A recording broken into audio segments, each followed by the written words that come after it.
નમસ્કાર, હું ચિરાગ. સુપર 6માં આપનું સ્વાગત છે. આજે વાત કરીશું દિવસ દરમિયાનની 6 મહત્વપૂર્ણ ઘટનાઓ વિશે.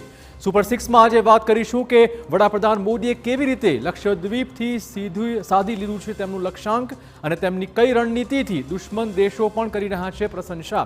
વાત કરીશું વિશ્વના સૌથી મોટા દીપકની અને જાણીશું કે અયોધ્યામાં કેવી ચાલી રહી છે તડામાર તૈયારીઓ. સૌથી પહેલા મુદ્દાની વાત કરીએ. સૌથી પહેલા વાત કરવાના છીએ દીપડાની દહેશત વિશે.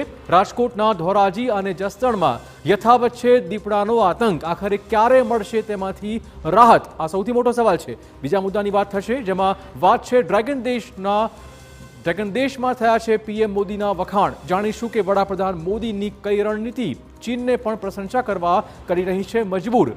ત્રીજા મુદ્દાની વાત, વડાપ્રધાન મોદીએ હાલમાં જ લીધી છે લક્ષદ્વીપની મુલાકાત, પણ આ મુલાકાત દ્વારા કેવી રીતે વડાપ્રધાને સાધ્યું છે માલદીવ વિરુદ્ધ નિશાન તેની પણ આજે થશે વાત. અન્ય મુદ્દાની વાતમાં વાત કરવાના છીએ એક એવા ચોરની કે જે માત્ર એક જ વસ્તુની ચોરી કરે છે, પણ નવાઈની વાત એ છે કે આ ચોર છે કરોડપતિ.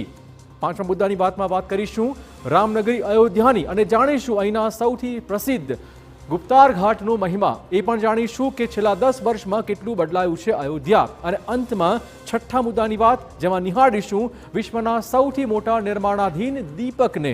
કળિયુગમાં તૈયાર થઈ રહેલો આ ત્રેતા યુગનો દીપક શા માટે મનાઈ રહ્યો છે ન ભૂતો ન ભવિષ્યથી.